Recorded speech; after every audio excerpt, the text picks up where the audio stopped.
Então chegamos mais uma vez na sua telinha e agora com um vídeo ainda mais interessante pelo fato de pessoas terem superpoderes ou poderes sobre-humanos, exatamente pessoas que desafiam as leis da física e deixam cientistas e deixam engenheiros boquiabertos com o potencial que elas têm. Você já pensou numa pessoa, num ser humano como nós, ficar mais de 13 minutos debaixo d'água, sem respirar e sem auxílio de aparelhos?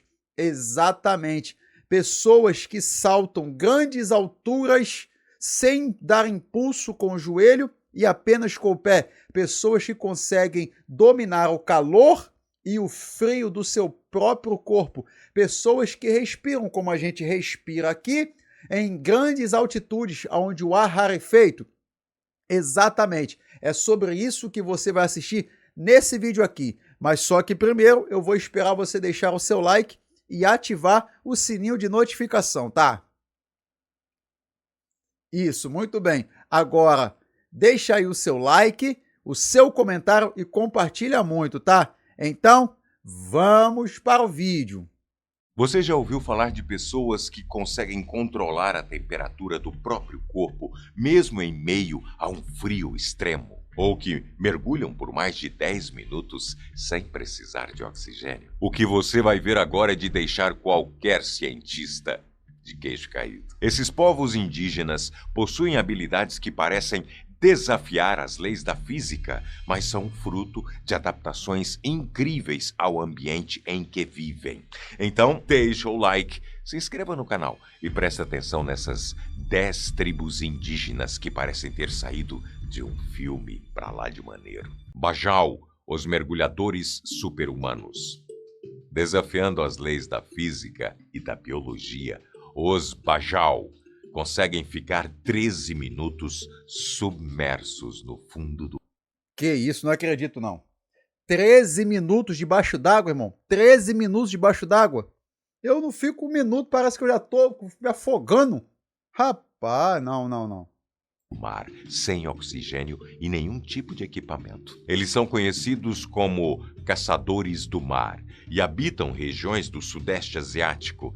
Pesquisas revelaram que ao longo da evolução, esse povo passou por adaptações fisiológicas impressionantes. Os Bajau têm baços significativamente maiores do que a média dos seres humanos. O baço é um órgão que atua como um reservatório de glóbulos vermelhos, que são ricos em oxigênio. Durante o mergulho, o baço dos Bajau se contrai, liberando essas células no sangue e aumentando a capacidade de oxigenação do corpo. Assim, eles conseguem caçar com tranquilidade por vários minutos lá no fundo do mar.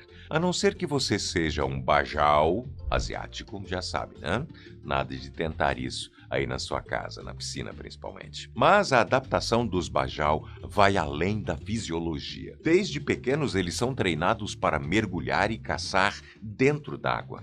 Para isso, usam pesos feitos de pedra e conseguem descer até 70 metros com rapidez e pouco esforço. Os Bajau também desenvolveram técnicas avançadas de caça submarina, utilizando lanças para capturar peixes com precisão impressionante. Tudo isso permitiu que o povo execute com segurança esses mergulhos que desafiam os limites conhecidos do corpo humano. Os Maasai e os saltos impressionantes. Imagine estar em uma celebração e de repente ver alguém saltar tão alto que parece desafiar a própria gravidade. Isso é exatamente o que acontece com os Maasai, um povo seminômade da África Oriental. Uma das práticas mais emblemáticas dos Maasai é a Adumu, também conhecida como Dança dos Saltos. Durante essa cerimônia, os guerreiros formam um círculo e, individualmente, saltam na vertical, alcançando... Os guerreiros, tá? Olha a carcaça dos guerreiros, filho. Ô, dó. alturas impressionantes sem pegar qualquer impulso. Mas qual o segredo por trás desses saltos? A resposta está na combinação de genética, treinamento e técnica. A estrutura corporal dos Maasai favorece os saltos, porque eles têm pernas longas e tendões incrivelmente elásticos que funcionam como verdadeiras molas. Essa habilidade é tão impressionante que especialistas em biomecânica. De repente você que está assistindo está achando muito fácil. Irmão, para eu chegar naquela altura eu tenho que arriar o joelho lá embaixo e dar um impulso para cima. O cara está dando impulso com a ponta do pé, meu jovem, sem dobrar o joelho. Ele dobra o joelho depois que já está no alto. Pensa nisso. Estudam esses movimentos para entender como eles conseguem maximizar tanto a força dos músculos das pernas. Além da parte física, a cultura Maasai também incentiva o desenvolvimento dessa habilidade desde a infância, já que os saltos são símbolos de prestígio e respeito dentro da comunidade. Impressionante, né? Os Sherpas e a resistência à altitude. Os Sherpas do Himalaia parecem ter superpoderes quando o assunto é resistir ao frio e à falta de oxigênio. Enquanto turistas sofrem com a altitude, os Sherpas escalam montanhas carregando cargas pesadíssimas, sem demonstrar nenhum sinal de cansaço. Aqui, a adaptação genética também é soberana, então nem adianta tentar isso na sua próxima viagem para a neve, viu? É que os Sherpas têm mitocôndrias mais eficientes, adaptadas para usar oxigênio de forma otimizada. Comparados a outras populações, eles têm uma alta capacidade de dilatação dos vasos sanguíneos, o que permite mais fluxo de oxigênio para os músculos e mais força para subir montanhas de gelo. Além disso, o organismo deles produz menos lactato durante esforços intensos, o que reduz e muito a fadiga muscular. Mas não é só isso. Os Sherpas nascem e crescem nas altitudes elevadas, onde o ar é rarefeito.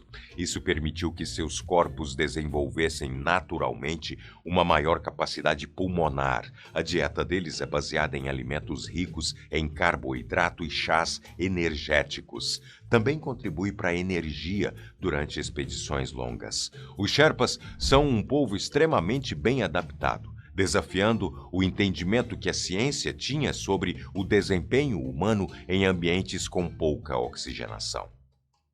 Os Tarahumaras e as corridas de longa distância.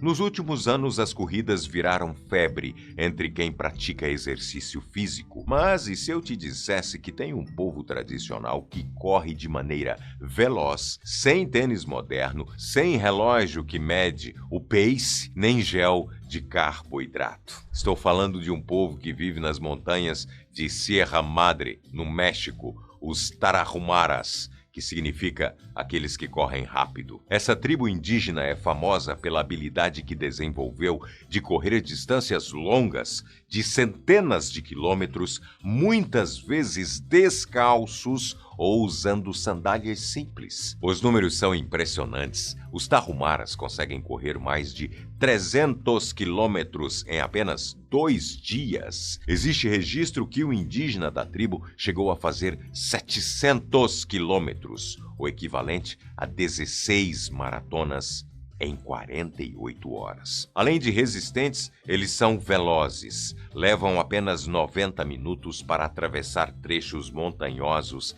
que exploradores demoram até 10 horas para cruzar. O jornalista americano e estudioso do assunto, Christopher McDougall, afirmou categoricamente que um Tarahumara de 50 anos pode facilmente vencer uma corrida contra um adolescente, e que indígenas de 80 anos da tribo conseguem fazer maratonas subindo montanhas. A ciência tem algumas explicações. Os Tarahumaras desenvolveram um estilo de corrida leve que reduz o impacto sobre os joelhos e aumenta a economia de energia. Estudos sugerem que essa resistência incomum que eles têm é resultado de séculos de prática contínua de um estilo de vida extremamente ativo. Além disso, os Tarahumaras têm uma dieta rica em alimentos in natura e com baixo potencial de inflamação, como milho, feijão e chia, o que contribui para a recuperação muscular durante a corrida. E eles não correm apenas por necessidade, mas também por tradição. A corrida faz parte das práticas espirituais sociais do povo. É usada como forma de comunicação entre aldeias distantes e também marca rituais de celebração.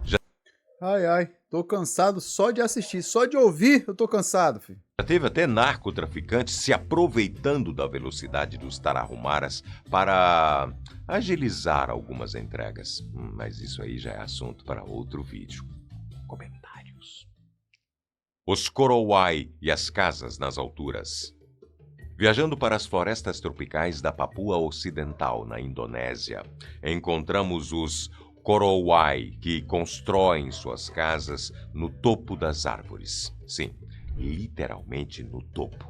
E algumas a mais de 30 metros de distância do chão. Acredita-se que os Korowai desenvolveram essa incrível habilidade de construção nas alturas para se protegerem de inundações, de insetos e ataques de tribos vizinhas. A construção dessas casas revela um conhecimento impressionante de engenharia e também uma compreensão profunda da floresta.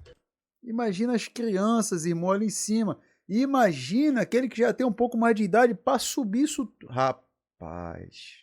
Usando troncos, ramos e folhas, os Korowai erguem plataformas que suportam o peso de várias pessoas e viram o lar de famílias inteiras. A habilidade de escalar árvores com agilidade e transportar materiais pesados até as alturas é uma prova da força física desse povo. Como eles desenvolveram essa técnica ainda é um mistério, mas uma coisa é certa, não foi observando as construções da sociedade contemporânea. Isso porque os Korowai são uma tribo isolada e foi somente nos anos 70 que tiveram o primeiro contato com pessoas de fora da floresta. Impressionante isso, né? Os Yanomami e a conexão com a floresta. Para os Yanomami, um dos povos indígenas mais enigmáticos da Amazônia, a floresta não é apenas casa, é uma extensão de seus corpos e espíritos. Enquanto para um visitante comum a mata parece um labirinto, para os Yanomami ela é um mapa vivo.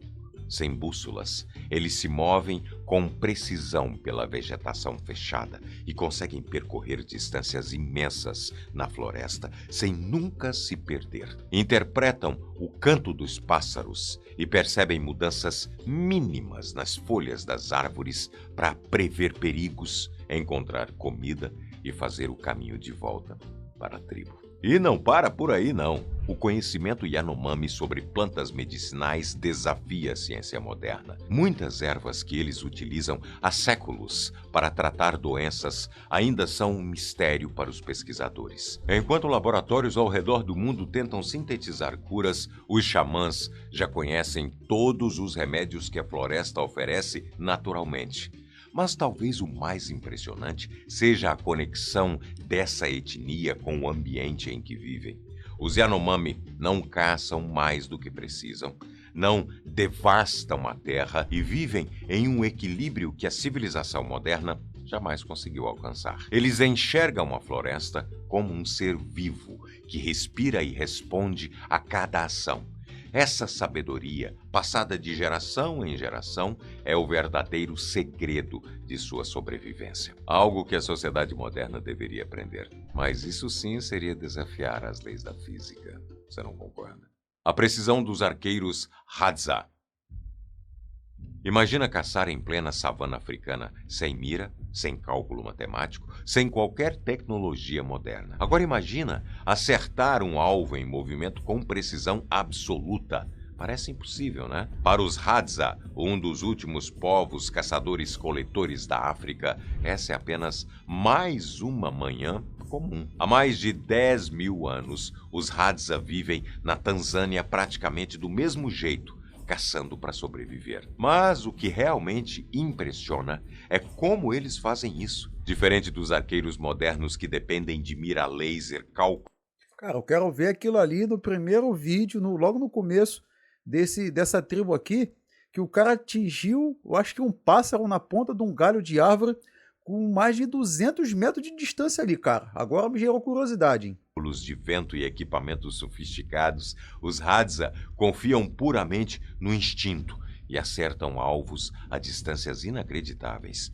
Pesquisadores que estudaram essa precisão descobriram que ela não vem apenas da prática, mas de um refinamento da chamada coordenação olho-mão. Os Hadza entendem a trajetória da flecha de forma intuitiva, calculando o momento exato do disparo. Além disso, eles dominam a arte da camuflagem e do movimento silencioso, se aproximando das presas sem serem percebidos. Os Hadza continuam vivendo como seus ancestrais viviam há milhares de anos, mostrando que às vezes a tecnologia mais avançada do mundo é simplesmente o instinto humano. O povo San e a resistência ao calor extremo. Agora imagine o calor escaldante do deserto do Kalahari. O sol queimando, a água escassa e a única regra da natureza sendo sobreviver. Nesse cenário extremo, um grupo de caçadores segue incansável, sem armas modernas, apenas correndo, por horas. Esse é o povo San, um dos grupos indígenas mais antigos da África. Diferente de outros caçadores que dependem de flechas ou armadilhas, os San dominam uma técnica que desafia qualquer lógica moderna: a perseguição persistente. É isso mesmo que você ouviu. Dessa forma, eles não precisam ser os mais rápidos, eles só precisam ser os mais resistentes. A estratégia é brutal. Sob o calor extremo, eles perseguem um animal por quilômetros sem parar. Enquanto a presa tenta fugir, o corpo dela vai superaquecendo. Enquanto isso, os San correm usando a capacidade humana de dissipar calor através do suor. Quando finalmente alcançam o animal, o bicho já está desidratado e sem forças para continuar. O caçador San se aproxima calmamente e finaliza a caça, garantindo a refeição da tribo. E não pense que essa técnica é só resistência física. Os San sabem identificar pegadas, sabem exatamente o estado da presa pelos sinais no chão e conseguem prever a direção que ela está indo muito antes de avistá-la. A ciência moderna ainda estuda como eles conseguem suportar tanto calor e correr distâncias absurdas sem entrar em exaustão. Mas uma coisa é certa: o que os San fazem hoje pode ser a pista definitiva para entender como os primeiros humanos sobreviveram em um mundo sem tecnologia. E o mais impressionante, os San não caçam apenas por comida, eles caçam porque carregam no sangue um legado de milhares de anos. Eles são os últimos corredores da pré-história. Surpreendente, né? Os Samis e a conexão com o frio. No extremo norte do planeta, vamos agora para um frio congelante, um lugar onde o inverno nunca dá trégua e a temperatura pode chegar a menos 40 graus Celsius. Para muitos, esse ambiente seria completamente inóspito, impossível de se habitar, mas para os Samis, esse é o lar perfeito. Habitantes da Lapônia, cobrindo parte da Noruega, Suécia, Finlândia e Rússia, os Samis dominaram a arte de sobreviver no frio. Mas como eles resistem a um clima que congelaria qualquer um em minutos? A resposta está na fisiologia e na técnica. Pesquisas mostram que os Samis têm uma circulação sanguínea otimizada, o que garante que seus órgãos vitais se mantenham aquecidos mesmo nas condições mais congelantes. Além disso, as roupas tradicionais deles são feitas com pele de rena e materiais isolantes naturais, que é um dos sistemas mais eficazes de proteção contra o frio já criados. Mas não é só isso. Os Samis são mestres na navegação pela neve e conseguem percorrer quilômetros, sabendo exatamente onde estão em meio a paisagens completamente brancas. O conhecimento meteorológico que eles têm é tão preciso que conseguem prever tempestades apenas observando mudanças sutis no céu. A relação deles com as renas também é essencial para a sobrevivência. Além de fornecer alimento, essas criaturas são o meio de transporte e um dos pilares da cultura deles. Os Samis não apenas sobrevivem no frio extremo, eles dominam esse ambiente. Então, espero ter trago mais uma grande curiosidade desse nosso imenso universo, tá? Mesmo muito cansado, eu não poderia deixar de gravar esses vídeos para que você torne-se conhecedor de tudo isso, tá? Então, muito obrigado por ter ficado conosco até o final e até o próximo vídeo.